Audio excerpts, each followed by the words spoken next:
Bunga melati di celah baju, baju diletak di tepi balai.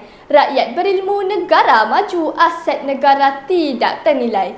Kalungan apresiasi buat saudara peneraju majlis, kombinasi intelektual kehakiman bermisi, saudara-saudari penjaga masa yang setia, div-div jemputan yang disanjungi, barisan guru pencetus inovasi, seterusnya, teman rakan segandingan yang dikasihi, dekat di hati. Assalamualaikum warahmatullahi wabarakatuh. Nabi Muhammad SAW pernah bersabda, "Tuntutlah ilmu sampai ke liang lahat."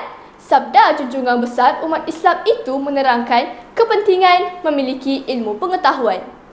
Melalui ilmu pengetahuan, negara yang maju akan dapat dibina, bertepatan dengan pantun sebentar tadi. Seterusnya, mendasari tajuk pidato saya pada hari ini, iaitu pendidikan mengikut zaman.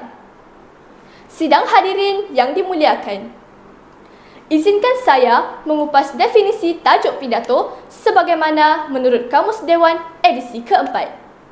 Pendidikan bermaksud perihal atau perbuatan mendidik.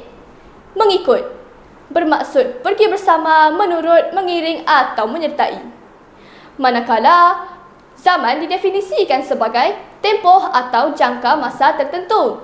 Mendasari tiga kosakata ini, maka terbentuklah satu frasa yang berbunyi pendidikan mengikut zaman. Pergi ke taman, tangkap rama-rama, dimulakan hujah saya yang pertama. Generasi yang dipupuk dengan pendidikan akan melahirkan generasi bersahsiah terpuji sehingga berupaya menjadi penggerak transformasi negara. Ini amat bersesuaian dengan firman Allah dalam surah An-Nahl ayat 43. Maksudnya, maka bertanyalah kamu kepada orang-orang yang berilmu pengetahuan jika kamu tidak mengetahui. Ayat di atas menjelaskan betapa masyarakat yang berpendidikan mampu berubah kepada kehidupan yang lebih baik mengikut zaman. Generasi yang bertunjangkan ilmu sudah tentu mempunyai jati diri yang kental. Kemajuan dan persaingan dari negara-negara barat turut mengundang terhadap peningkatan masyarakat yang berpendidikan di mata dunia. Hadirin hadirat yang dikasihi, menyusul pula hujah saya yang kedua. Sekiranya rakyat negara ini mampu menguasai pendidikan, sudah pasti hal ini akan melahirkan masyarakat yang proaktif.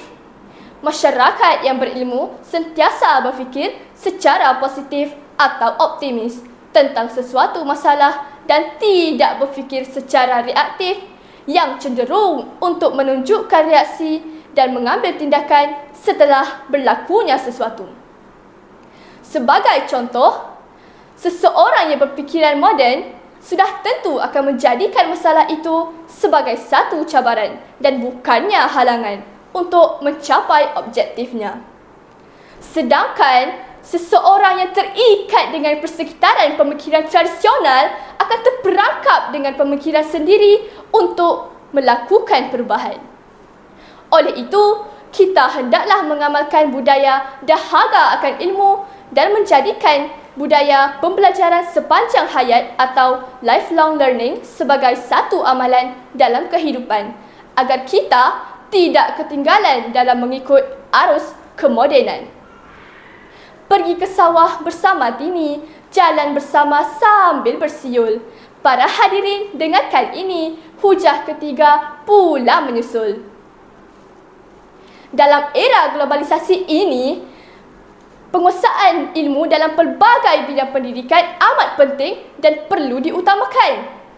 Hal ini kerana tuntutan zaman telah membuktikan ilmu atau pendidikan akan menjamin kejayaan sesuatu bangsa dan negara jika digunakan dengan bijaksana.